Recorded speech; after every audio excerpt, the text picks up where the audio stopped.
everyone who's here for week number 3 of Journey with Jesus to Jerusalem. And my name is Zalot. Thank you for being here. So just a quick little recap. So week 1, we talked about, we sort of gave the scorecard, right? So who are the Pharisees, who are the Sadducees, the Romans, kind of set the context for Jesus' passion and death. Last week, we talked about what is it that got Jesus in trouble with the religious authorities, and went through just small parts of the gospel of Matthew. Today we're going to begin the actual passion, story of the passion, and hopefully we'll get through it between this week and next week. There's some things I wanted to stop and talk about because there's a lot in here. But before doing that, I'm going to make a couple of announcements. For those who are here next week, right, I guess there's something going on in the hall next Sunday. So we're going to meet over in the cafeteria, the school cafeteria, all right? So Marty said, please go in the main entrance of the school and then just go to the cafeteria and we will meet in the cafeteria. For people who are watching online, next Sunday we don't, because we have to be in a different place, we don't have the ability to live stream the presentation. So Joe, our tech guy, we got to get him on camera at some point. But he's shaking his head. Joe is going to record it, and then he will put it up on the parish Facebook page and on the YouTube page sometime in the early Sunday afternoon. So again, if you're watching at home, won't be streaming next Sunday at the live time, but a little bit later. All right? So that is the story. All right, we got going a little bit late today because we had some technical difficulties, some audio difficulties, so let's kind of get right into it. So as I said, beginning of our session today, what we're going to do this morning is start working our way through the Passion stories. We're going to focus on Matthew today, and next week we're going to focus on John, right? And we'll see why as we go through.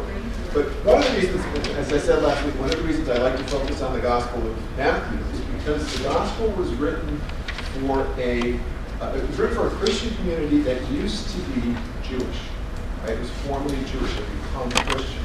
And so there are all sorts of really important references to things that happen in the Hebrew Scriptures of the Old Testament. And our story today, you will see this, particularly when we talk about Passover and the importance of the Passover to Jesus' crucifixion and what it means for us today. So today, let's get right into it. So Matthew's Gospel, Ray, if you go back to the beginning of chapter 26. So just to kind of set the scene a little bit, right? Jesus has entered Jerusalem, right? What we celebrate on Palm Sunday, and everyone is joyous and everything else. But things happen very quickly over that week. So if you got your Bibles, Matthew's Gospel, we're going to start at chapter 26. And again, I'll read it, and I'm going to interrupt myself in certain places. Well, let's kind of get the context and see what's actually happening. So, chapter 26. When Jesus finished all these words, and finished his teaching, he said to his disciples, "We know that in 2 days' time it will be Passover, and the Son of Man will be handed over to be crucified." Then the chief priests, now we're talking of the Jewish religious authorities here. Then the chief priests and the elders of the people assembled in the palace of the high priest, who was called Caiaphas. This is going to be important. And they consulted together to arrest Jesus by treachery and put him to death. But they said, not during the festival, that there may not be a riot among the people. Right? So Jesus' teaching has ended. Right? His formal teaching has ended. He's in Jerusalem. He's there for the Passover. And the religious authorities are plotting. How can we get him? They've been trying to get him for a while. Right? How are we going to get him? Right? We'll skip down to where you were before, verse 14. Then one of the 12, one of Jesus' apostles, who was called Judas Iscariot, went to the chief priests and said, "What are you willing to give me if I hand him over to you?" They paid him 30 pieces of silver, and from that time he looked for an opportunity to hand him over. Right? Setting the scene. On the first day of the Feast of Unleavened Bread, the disciples approached Jesus and said, "Where do you want us to prepare for you to eat the Passover?" He said, "Go to the city to a certain man and tell him, the teacher says, my appointed time draws near, In your house I shall celebrate the Passover with my disciples. The disciples then did as Jesus had ordered and prepared the Passover. All right, I want to stop here for a second. What is the Passover? This is part of the, for people who are here, this is part of the participatory part of the presentation. Jesus' death. What is the Passover? It's a celebration of the Jews being free from Jerusalem. All right. So when we're talking about the Passover, we're going back to the book of Exodus, right? The Hebrew people are in where? What country are they in? Egypt, right? They're in Egypt, and they're essentially slaves in Egypt under the Pharaoh. And you have the famous story of Moses going to the Pharaoh, let my people go. Pharaoh says no, plague 1, plague 2, plague 3, plague 4, like the 10 plagues, all of that. The 10th plague is the plague where God basically drops the nuclear bomb, right? And God says, firstborn of all the Egyptians, actually the firstborn in the land will die. All firstborn males will die in the land. And then he tells the Hebrew people to do what? Go slaughter a lamb. It's really important.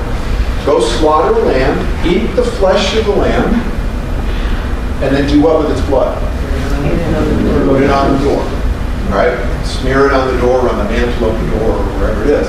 And when the angel of death sees this blood, what is it going to do? It's going to pass over.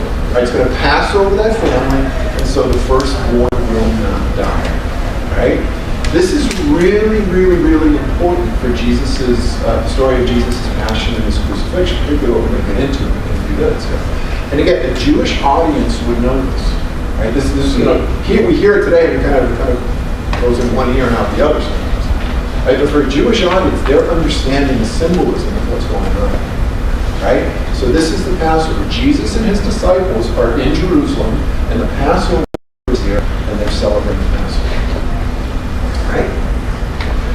When it was evening, he reclined at table. Jesus reclined at table with the 12.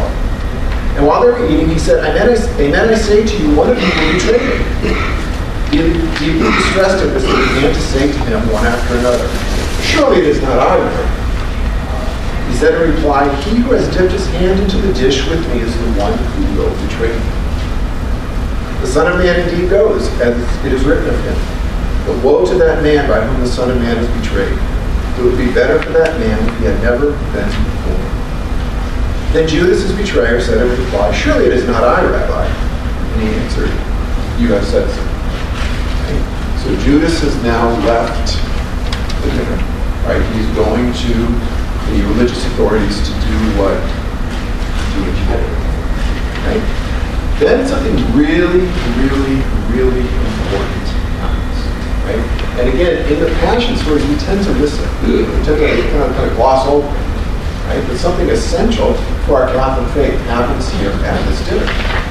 While they were eating, Jesus took bread, said the blessing, broke it, gave it to his disciples, said, take and eat, this is my body.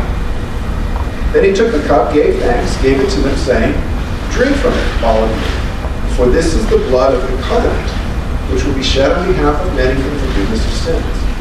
I tell you from now on, I shall not eat this fruit of the vine until the day when I drink it with you anew in the kingdom of my Father. All right, from those words, what are we talking about here? What's going on? The Eucharist. All right? Jesus is instituting the Eucharist. We go to church every Sunday, we receive the Eucharist, you should recognize these words. All right? Take and eat, this is my body.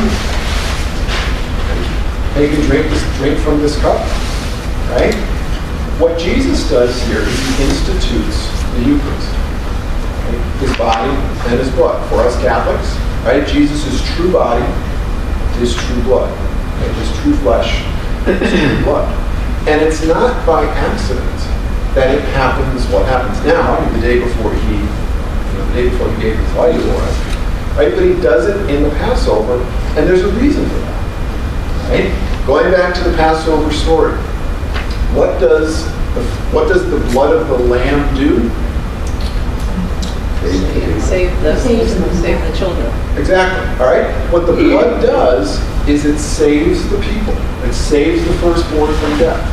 It's a means of ultimately it's a means of salvation, of redemption for the Hebrew people. What does Jesus do through the sacrifice of his body and his blood? Redemption, salvation for all of us, right? This is on purpose, right? Matthew's gospel, and again, we didn't talk about it too much, but Matthew's gospel relates Jesus very closely to Moses, right? Jesus is the fulfillment of a lot of the various promises that happen in the Old Testament. And this is a big one. This is a huge one right here, right? The Passover, in a sense, when you read the Passover from Exodus, is really a foreshadowing of what Jesus is going to do in the Eucharist. Through the body and blood of the Lamb, Hebrew people are saved, or the firstborn is saved, right? So Jesus, the Lamb of God, that's why we call Jesus the Lamb of God. Jesus saves us, right? Really, really, really important connection. It's another thing that's actually really a really important connection that a formerly Jewish audience would understand. And it's in verse 28, where it says, "For this is the blood of the covenant, which will be shed on behalf of many for the forgiveness of sins." In the Old Testament, the understanding of covenant was really, really, really important. Right? A covenant is it's much more than a contract. People tend to think of covenants as contracts. They're much deeper than that. A covenant is it's an agreement that connotes a familial tie. Right? So oftentimes in the ancient world, when one family would combine with another family, they would, for some mutual good, they would intermarry. And that was a sign of that covenant, this familial bond. And God entered a number of covenants with the Hebrew people in the Old Testament. So with Noah, right? God made a covenant never again to destroy the world by water. With Abraham, God made a covenant of you'll have descendants. You'll also have the promised land. Right? So even to this very day, the promised land of Israel is part of God's covenant. God made a covenant with Moses, right? And the Hebrew people, right after the Passover, after they left Egypt and were in the desert. And God gave them the law of Moses, gave them the Ten Commandments, and said, "You will be my people. If you follow my word, you will be my people." That's God's covenant. And God also made a covenant with King David. And said, "David, the Messiah will come from your line, and his kingdom will endure forever." And to this day, Jewish people understand that Messiah to be this military-type figure. They're still waiting for him to come. We Christians believe that the fulfillment of that covenant is made in Jesus. So what Jesus is saying here, his words, it's very quick, but it's very, very profound theologically. Right? This is the final covenant. Right? My body, my blood, which Jesus instituted at the Last Supper, the day before he gave his life for us, is the everlasting covenant. Right? So there's a lot of stuff. We could talk about this till 5 o'clock this afternoon if you wanted to, but we won't. But just be aware that when we're talking about Jesus' passion and his death, it's happening within the context of a very important Hebrew, Jewish religious festival. Right? As God redeemed the Hebrew people through the Passover, so Jesus is redeeming us. So Passover, we have a lamb that was slain, the blood was on the door. Jesus, the Lamb of God, is slain for our salvation. That connection is not a coincidence. It's very important. All right? Questions? Anybody here? Any? We good? All right, let's move on. Then Jesus said to them, so he's, again, speaking to his apostles. Then Jesus said to them, "This night all of you will have your faith in me shaken. For it is written, I will strike the shepherd, and the sheep of the flock will be dispersed. But after I have been raised up, I shall go before you to Galilee." Peter said to him in reply, think of this as us. I always find myself relating to Peter here a little bit. Peter said to him in reply, "Though all may have their faith in you shaken, mine will never be." Jesus said to him, "And then I say to you, this very night before the cock crows, you will deny me 3 times. And Peter said to him, "Even though I should have to die with you, I will not deny you." And all the disciples spoke likewise. In that moment, when you're with Jesus, oh yeah, you can have all the faith in the world, but when you know what comes, when the heat comes, what are you going to do? And we saw what Peter did, and I'm afraid of what I might do. We all do. Anyway, then Jesus came with them to a place called Gethsemane, and he said to his disciples, sit here while I go over there and pray. Anybody here been to Israel? I think a few people have said they have. Did you go to the Garden of Gethsemane? It's really, really interesting. And I think John's Gospel says that you go out of the city down into the valley and then up to the Garden of Gethsemane. And that's exactly what happened. It's really, really, it's a wonderful experience if you've never been. Maybe we should do a trip there sometime. Then Jesus came with them to a place called Gethsemane. He said to his disciples, sit here while I go over there and pray. He took along Peter and two of the sons of Zebedee, James and John, and began to feel sorrow and distress. Then he said to them, my soul is sorrowful even to death. Remain here and keep watch over me. He advanced a little and fell prostrate in prayer, saying, my Father, if it is possible, let this cup pass from me. Yet not I will, but as you will. When he returned to his disciples, he found them asleep. He said to Peter, so you could not even keep watch with me 1 hour? Watch and pray that you may not undergo the test. The spirit is willing, but the flesh is weak. That's where that phrase comes from, by the way. Now, withdrawing a second time, he prayed again, my Father, if it is not possible that this cup pass without my drinking it, your will be done. Then he returned once more and found them asleep, for they could not keep their eyes open. He left them and withdrew again and prayed a third time, saying the same thing. Then he returned to his disciples and said to them, are you still sleeping and taking your rest? Behold, the hour is at hand when the Son of Man is to be handed over to you as sinners. Get up, let us go. Look, my betrayer is at hand. All right, so what's going on here? Jesus is really demonstrating to us his human nature here. Right? Very clearly, did Jesus, well, I'm going to step back a second. Did Jesus know what was going to happen? Yeah, he had a pretty good idea of where this was going. This is going a way that's not so good. Did he want to suffer and be crucified? No, absolutely not. He didn't want to do it, but he was willing to do it. Right? He didn't want it. Just like us, there are a lot of things in our lives we probably don't want to do, and we'd like to run away from them if we could, right? But Jesus said no. Right? He made a decision. This is what I need to do. This is what I'm going to do. Right? Again, great lessons in that for us today. While he was still speaking, Judas, one of the 12, arrived accompanied by a large crowd with swords and clubs who had come from the chief priests and the elders of the people. Right? So the religious authorities had sent this horde, this crowd, to come against Jesus.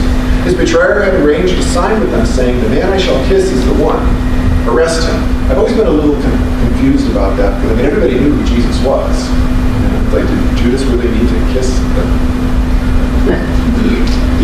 Immediately he went over to Jesus and said, Hail, Rabbi, and he kissed him. Jesus answered him, Friend, do what you have come for. He stepped forward and they laid hands on Jesus and arrested him. And behold, one of those who accompanied Jesus put his hand to his sword, drew it, and struck the high priest's servant, cutting off his ear.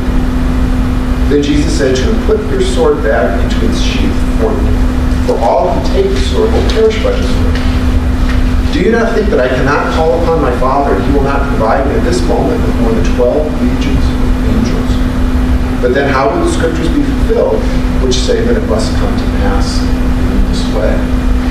Oh, just a brief aside here. I've heard some different interpretations of this, but I've heard scholars say that at this moment where Jesus is saying this, he could have, again, as he says, called down legions of angels to defend him. And if he had done that, that would have been the end of the world. Right? That would have been the end of it. Done, finished. We wouldn't be here. Right? Again, whether that's completely theologically true, I don't know. But that's one of those things. It's kind of one of Jesus' last outs, so to speak, if you want to think about it. Right? He could have called down angels. He could have called for aid from his Father. But again, he didn't. But then how would the scripture be fulfilled which say that it must come to pass this way? Okay.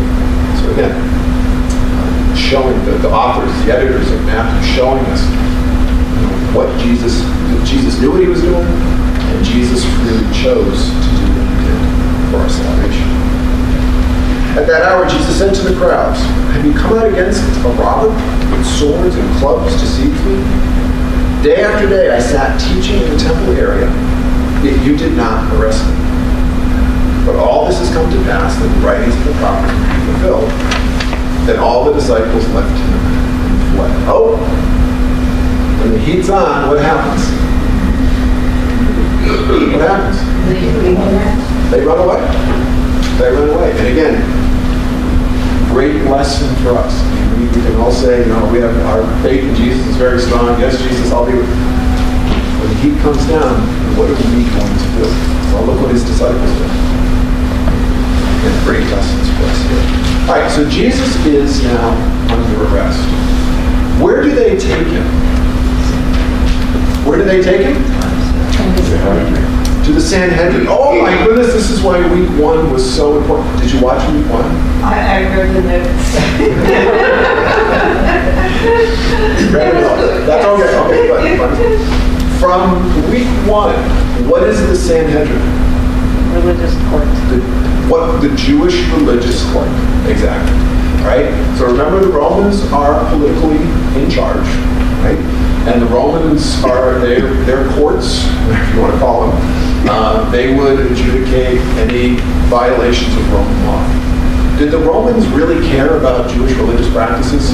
No, they didn't care at all. As long as you were peaceful, as long as you paid your taxes, depending on whose face was on the coin. That was last week.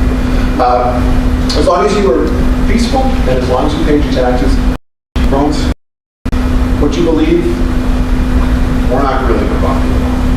Right? So the Jewish Sanhedrin, the religious court, right? That's where the crowd brings Jesus first. Right? So he's brought to the Sanhedrin.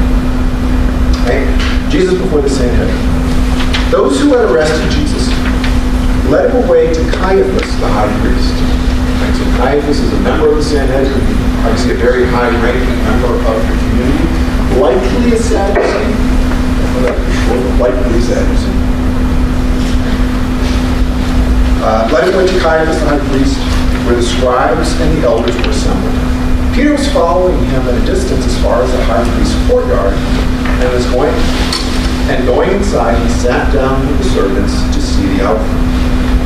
The chief priests and the entire Sanhedrin kept trying to obtain false testimony against Jesus in order to put him to death. All right, stop there for a second. Right? What is it that we've seen last week? We saw. What is it that the Jewish religious authorities were trying to get? Ask this question correctly. What commandments were the Jewish religious authorities trying to show the people Jesus was guilty of? Blasphemy. Blasphemy, right? And that's which commandment? The first commandment, right? Blasphemy, speaking evil against God. That was the big one. What was the other one you mentioned last week? Sabbath. Sabbath. Violating the Sabbath. Very good one. Excellent. Right? Jesus was violating the Sabbath. Right? But the big one was blasphemy. Right? Mostly because he forgave man's sins. Remember that? The religious authorities were going, you can't do this. Why don't you do this? So Jesus is arrested, and they're looking for a way to put him to death. Right? And what's the easiest way, at least according to the law of Moses, to put someone to death? Blasphemy. Right? So we need to get people to testify that Jesus is a blasphemer. And as they say here, the chief priests and the entire Sanhedrin kept trying to obtain false testimony against Jesus in order to put him to death. But they found none, although many false witnesses came forward. Finally, 2 came forward who stated, "This man said, I can destroy the temple of God and within 3 days rebuild it." Now, Jesus did say that, but what was he referring to? Anybody know? Exactly. All right? Tear down this temple, and in 3 days I will rebuild it. Right? Jesus was referring to himself. Right? He will be killed, 3 days later, he will rise from the dead. Right? So he said that. These witnesses are coming forward saying, he's going to tear down the temple. So you kind of picture the scene here. I mean, it's probably some level of confusion going on in the religious court. It's either very late at night or very early in the morning. Jesus is brought in. The religious authorities are thrilled. It's like, oh, finally got him. Right? And now they're trying to get testimony against him, but the witnesses that come forward they're like, it's not working. This isn't working. Right? And this person comes forward. He says this. He says that. Blah, blah, blah, blah. Finally, the chief priest had enough. Stands up and says, well, the high priest arose and addressed Jesus. Have you no answer? What are these men testifying against you? That Jesus was silent. I mean, the high priest is looking at Jesus and going, tell us. Tell us. This is your opportunity. Tell us who you are. We want to know. Tell us. Give an accounting for yourself. And Jesus says nothing. So then the high priest, this is the question. Then the high priest said to him, I order you. There's a high priest ordering God to do something. He didn't recognize it as God. Then the high priest said to him, I order you to tell us under oath before the living God whether you are the Messiah, the Son of God. Right? So the chief priest lays it out. He says, all of this baloney, all these people testifying this, set it aside. Jesus, tell us right now. Okay? Under oath. With God as your witness. Tell us, are you the Messiah? Pretty pointed question. I like pointed questions like this. Sometimes I get in trouble when I ask them, but I ask this question. Jesus said to him in reply, you have said so. But I tell you, from now on you will see the Son of Man seated at the right hand of the power and coming on the clouds of heaven. Now, Jesus doesn't give a direct yes or no answer here, but what's his basic answer here? Yes. He basically says, High Priest Caiaphas, you have said so. From now on you will see the Son of Man. Again, the Son of Man is a Hebrew scripture term referring to the Messiah, anointed one. You will see the Son of Man seated at the right hand of the power and coming out of the clouds of heaven. There's his answer. Okay. Then the high priest tore his robes and said, he has blasphemed. You can imagine the scene. Right? This is blasphemy against God. And to the credit of the religious authorities, I mean, they didn't understand who Jesus was. Obviously, they didn't understand who Jesus was. In their eyes, in their mind, Jesus is a blasphemer. I mean, he is. I mean, that's as they understand it, he is. Right? So you just picture the scene. He tears his robe. He's like, oh, this is blasphemy. Right? This is blasphemy. What's the punishment for blasphemy? Death. All right? We got him. Right? I'm a religious authority. We got him. He's admitted it. He has blasphemed. He needs to be put to death. Then the high priest tore his robes and said, he has blasphemed. What further what further need have we of witnesses? We don't need any more witnesses. He's told. You have heard the blasphemy. What is your opinion? They said in reply, he deserves to die. Then they spat in his face and struck him, while some slapped him, saying, prophesy for us, Messiah. Who is it that struck you? Now Peter was sitting outside in the courtyard. One of the maids came over to him and said, you too were with Jesus the Galilean. But he denied it in front of everyone, saying, I don't know what you're talking about. Jesus? No, I don't know Jesus. As he went out to get to the gate, another girl saw him and said to those who were there, this man was with Jesus the Nazarene. Again he denied it with an oath. I do not know the man. Peter, so much for staying with Jesus till death. A little little later, the bystanders came over and said to Peter, surely you too are one of them. Even your speech gives you away. At that he began to curse and swear. I do not know the man. And immediately a cock crowed. Then Peter remembered the word Jesus had spoken.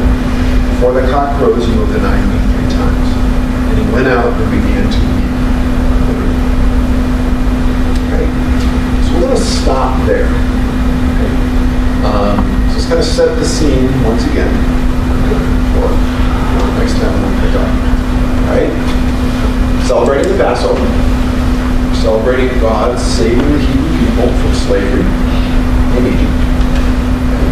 The Jewish religious authorities have gotten to Judas, gotten to paying him money to deliver Jesus to them. Okay. Jesus is arrested. Jesus is brought in front of the Sanhedrin. Jesus is asked point blank by the religious authorities, are you the Messiah? Are you the Son of the living God? And Jesus' basic answer is yes. Right? That is blasphemy. And it's a punishment from here. Unfortunately for the Jewish religious authorities, at least with people of notable stature like Jesus, it's a little difficult for them to just kind of go and execute people under the Roman Empire. So they need to go and get the permission of the Romans in order to actually execute Jesus. And we'll pick up with that next week. It's in chapter 11 right now. We'll pick up with that next week because John's Gospel, I think, does a wonderful job of Jesus' interaction with Pilate. And I want to spend some time with that next week. We'll do that next week. So we'll take a couple questions if anybody has any questions. But I do want to mention once again that next week, for Jesus' trial in front of Pontius Pilate, we're going to meet over in the school, in the cafeteria of the school, so you can come to the main entrance of the school. And for those who are watching at home, we're not going to stream live because we don't have the ability to do it from over there, but Joe is going to record it, and he will have the presentation up online early afternoon next Sunday. Right? Questions? Comments? Yes, ma'am. So, can you comment on something that I've always thought about and kind of been confused about? You know, God predetermined this to happen, but he does offer free will to us. Yep. Was Judas, I mean, theologically speaking, I mean, and I know nobody really knows, but, you know, was he pre-picked, so to speak, by God to be the betrayer? And was it not by his own choice? I mean, like, I've always sort of felt like he did the job that God meant for somebody to do. He did the dirty job. He did the dirty work and suffered for it. Yeah. So those at home, the question's a great question. About Judas. Was Judas really free to do what he did? Or was Judas predestined? Did he have no choice? Great question. Ultimately, and that's, I would say, when I used to teach, when someone asked a question that there's no definitive answer on, I would always say that's a beer question. So when I die and before God sends me to hell, where I deserve to go, I'd be like, God, can we have a beer because I've got some questions, like, you know, who shot JFK? Like things like that. What did Jesus know? When did he know? You know, that type of stuff. And this is one of those questions, and it's a question that's been debated, talked about for forever, probably, in terms of Judas. Kind of two ways to go with it. One is to say, and I think this is probably the more orthodox, I use small o with that way of thinking, is that Judas was free. In fact, Judas did do what he did by free will. And it, you know, kind of begs the question about free will. There is an answer to that. How can you have free will? You know, if God knows what's going to happen, how can God have free will? We can talk about that afterwards. There is a response to that. My guess is Judas did ask freely. Act freely, I should say. If you look at, it's funny, I think it's the Jesus of Nazareth movie from back like 1950s, 1960s. they portrayed Judas as being misunderstood. In other words, he went to the religious authorities to his intention of going to the religious authorities was not to deliver Jesus to them, but to bring Jesus to them so Jesus could explain his teachings. In other words, it's portrayed that Judas's intentions were actually good. And then when he realized that he was basically played for a fool by the authorities, that's when he realized what had happened. And then he went and threw the money back and went and hanged himself. Now, it could be true.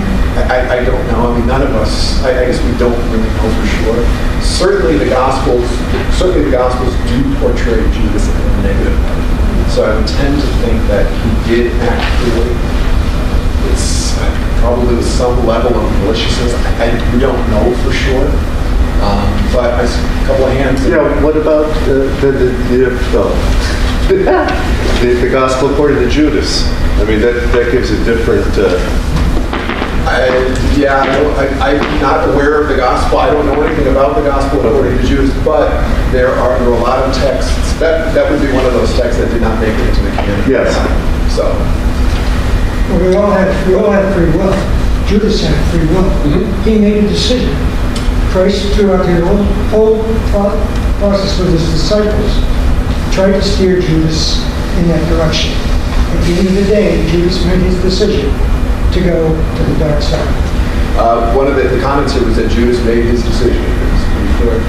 I believe it's in John's Gospel. One of the reasons why theologically there's some discussion about it, I think it's in John's Gospel. Don't quote me on it. If not, it's in Mark Luke. It says that Satan entered his heart. And the question is, well, what does that mean? Did God allow Judas to be used in a way against his will? Was he really going to say? It's just, we don't know. We don't know. I would tend to agree that Judas did act freely. But there is some question about what he did. Yeah, I know Jesus loved Judas as much as the other 12, the other 11. And he chose Judas to be one of his apostles. And through the way, through his 3 years preaching and performing his miracles, he gave Judas a number of outs, but Judas chose his path. And the devil did enter his heart. So our deacon said that Jesus loved Judas as much as everyone else and gave him plenty of opportunities to live as a disciple, and Judas ultimately made his choice. See what your question did? Right. Dave, last word. We could say that Jesus himself kind of had the same issue.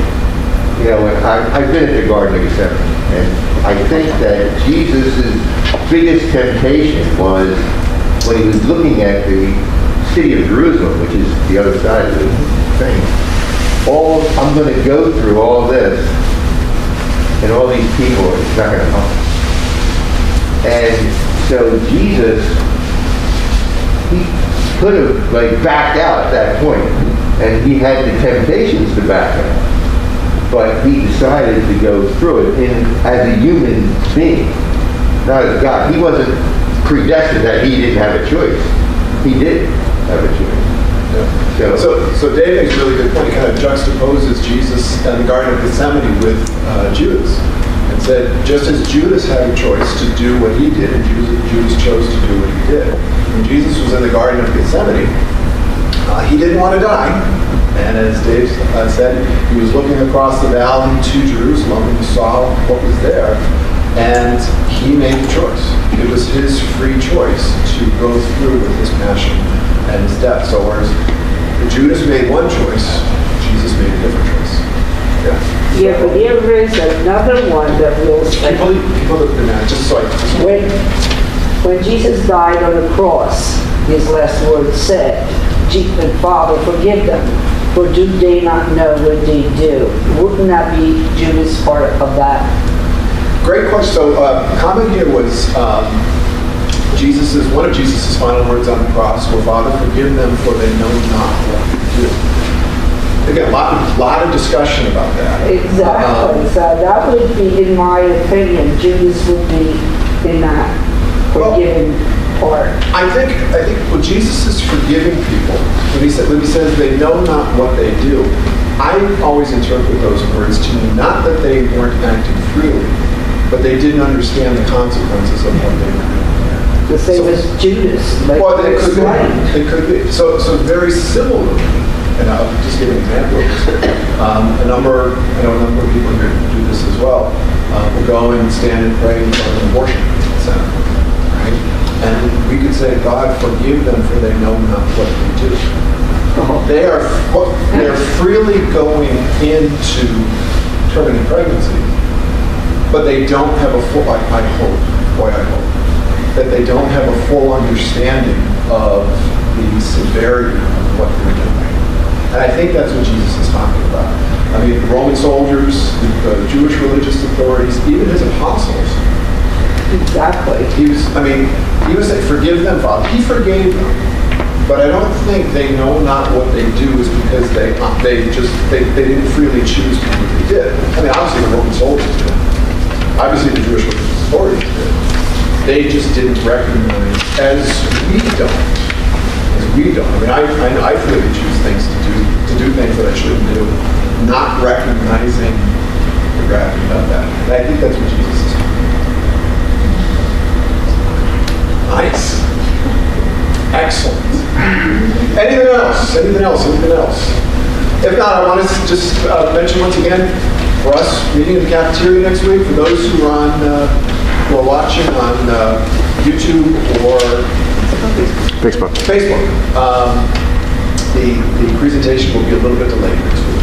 All right? Thank you, everyone, for coming. This was wonderful.